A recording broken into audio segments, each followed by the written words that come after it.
boys, today we are back, and in today's video I am going to be going over the UFC Fight Night main event between Aljamain Sterling and Youssef Zalal that's happening this weekend. In my opinion, I'm going to get right into it. Aljamain Sterling is going to completely dominate this fight. There's no doubt in my mind that Aljamain Sterling is going to win this fight. In my opinion, he is going to 50-45 Youssef Zalal. I don't see him getting a finish over Zalal. Zalal's pretty tough, never been finished. I don't think Aljo will get it done on the feet. I think he'll get it done with the grappling. If he does get a finish, it's obviously going to be in the grappling as well, but I don't think he will. I think Zalal's too tough for a finish. I do have Aljamain Sterling going out there in 50-45 and Youssef Zalal. I'm going to, take a look at some of their past fights. I'm a big MMA, not MMA math, but I like taking a peek at past fights, you know what I'm saying? What you did in your last fight, who you've beaten, who you've gone against, what is your level of competition, how long have you been in the UFC, shit like that. I'm big into that, you know what I'm saying? I'm not big into I don't know what the word, not past performances, I don't know. I just look at things differently, you know what I'm saying? I look at, tenure in the UFC, shit like that, so. Let's get right into this. I'm going to be starting out looking at Youssef Zalal, actually, and just look at Youssef Zalal's run, all right, man? Take a peek at Youssef Zalal's run. He comes out and he starts hot in the UFC. 3 wins back in 2020. Obviously loses to Ilia Topuria. Everyone knows that. Didn't get finished. That's I'm pretty sure, is that the only fight Ilia hasn't finished in the UFC? Is Youssef Zalal? No, he didn't finish Josh Emmett.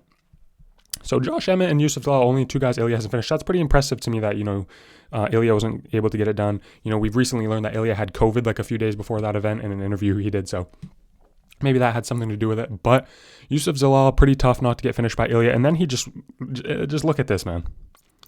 Sungwoo Choi. A Sungwoo Choi loss. I know it was 2021. I know that was damn near fucking 6 years ago, but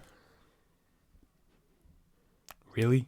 Sungwoo Choi, we're picking this dude to be Aljamain Sterling. Sungwoo Choi, I mean, bro, I'm no offense to Sungwoo Choi, but not UFC level. That's a horrible loss. Sean Woodson, horrible loss. I'm sorry, Sean Woodson's not good. We all, everyone, yes, me and you, thought Sean Woodson was going to be something one day. We were wrong. He's definitely not. But that's a terrible loss.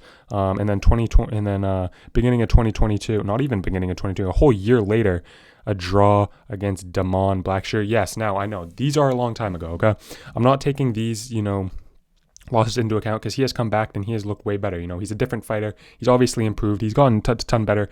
He looked decent in the striking. We'll get to that fight with Calvin Kattar in a minute, but. Some of these losses are a little concerning. They were a long time ago. Not beating Damon Blackshear and getting a draw is kind of crazy. But obviously goes on a little 3-fight winning streak, all in the first round. Sparta, fighting in Sparta. I don't even know what the fuck that is. But then he gets back to the UFC. Billy Quarantillo gets his first one against Billy Quarantillo. Pretty sure that was fight was short notice too. Came in on short notice and won. That was 2024. He had a banger 2024. Banger 2024. Beats Jarno Aarons. Billy Quarantillo. Then beats Jack Shore. I mean, I'm not trying to be that guy, but he's ranked 7th in the featherweight division, and his 2 best wins are Calvin Kattar, who hasn't won a fight since 2021, and Josh Emmett, who also hasn't won a fight since 2023 when he ended Bryce Mitchell. And before that, he lost 2 times before that too. It's just not doing it for me, bro. I learned my lesson with Anthony Hernandez and Sean Strickland. I will never be dumb as fuck and pick that shit again. Anthony Hernandez's best win was Roman Dolidze. Other than that, he fought fucking nobodies. And he lost to Kevin Holland, a decently top-ranked guy. I'm done. I'm not making that mistake anymore. I'm pretty good on main event picks. I'm pretty sure I've picked the right... No, I picked Gilbert Burns last week. That was different, bro. Come on. Gilbert Burns versus Mike Malott was a different fight. I mean, that was bullshit. What was before that? I did pick Chris Duncan. Maybe I'm just a dumbass. I don't know. But in my opinion, no, especially with that one, I picked Chris Duncan. Chris Duncan hasn't fought shit. Chris Duncan hasn't fought fucking nobody in this sport. Morcano's been up against, even though he lost to Dariush, that's a high-level guy. If their dudes are losing to high-level guys, I can live with that. That's why I'm picking Aljamain Sterling. He only loses to top-level guys, and he's fought the best guys. I'm sorry. Calvin Kattar in 2025 and Josh Emmett in 2025, they're horrible wins. I'm sorry. Those are horrible wins. I don't know how he's top 7. I don't know how he got to 7th. Calvin Kattar was obviously ranked at the time he beat him. And that fight was terrible. Let's talk about that Calvin Kattar fight. That Calvin Kattar fight was awful. Just Youssef Zalal literally just fucking escaping a fight in round 3. Did good in the first 2 rounds on the feet. Literally escaped a fight in round 3. Did not want to throw punches. I don't think he threw more than 5 punches that round. Didn't grapple either. Escaped a fight.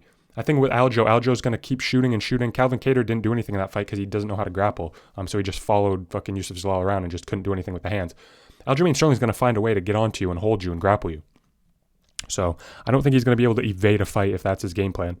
He went out there against Josh Emmett and literally slammed him in a second. So I think he learned his lesson maybe to not, I don't think it was from the fans. I think probably deep down in his coaches and training, he's like, all right, I got to go for finishes because some of these guys aren't my level on the ground. So he went out there, disposed of Josh Emmett literally so fucking easily. Josh Emmett looked literally helpless on the ground. So that is an impressive win. All right. I'm not going to lie. That is an impressive win against a terrible guy. It's an impressive finish, but the guy like Josh Emmett in 2025 is just like a corpse of his old self. So I take none of these wins into account. I'm sorry. The fact that he's ranked 7th off of Calvin Kattar and Josh Emmett, holy shit. That does nothing for me. In my opinion, Youssef Zalal has 0 good wins in the UFC. Has only lost to top guys. Sung Woo Choi, yes, top guy. I'm just kidding. I don't know what the fuck I'm saying. Youssef Zalal is not winning this fight, all right? I'm sorry. I don't have much else to say. Youssef Zalal is not winning this fucking fight. There's no chance he win this fight. He can't Aljo's a better striker in my opinion. What he showed in that Brian Ortega fight, Aljamain Sterling showed better striking in that fight than Youssef Zalal has ever struck in his entire life. So I'm taking Aljamain Sterling if it's a striking fight, and I'm taking Aljamain Sterling on the ground, bro. I don't give a fuck. Let's look at Aljo. Let's look at this resume, bro. Fuck the early fights. These are 2017. This is almost 10 years ago. Let's just look at this run. Winning against Peter Yan, that win has aged so fucking well. That's an insane win. I know some people thought he robbed Yan in the second fight, but I mean, a win's a win. He literally backpacked Peter Yan. That's an insane win looking back on it to what Yan just did against Merab. KO'd TJ Dillashaw, obviously. Aljo doesn't have the best wins either. I'm not going to lie. He doesn't have the best win. TJ Dillashaw had one shoulder. Split decisioning Henry Cejudo, low-key, that's not like a good sign because Henry just was on the fucking decline. So that's not the most impressive. Obviously, we got slammed by Sean O'Malley, but that fight had different circumstances. I think I'm not going to lie. Aljamain Sterling beats Sean O'Malley like fucking 9 out of 10 times. The UFC literally made fucking Aljamain Sterling rush back to fight Sean O'Malley. So, in my opinion, that fucking fight has an asterisk next to it.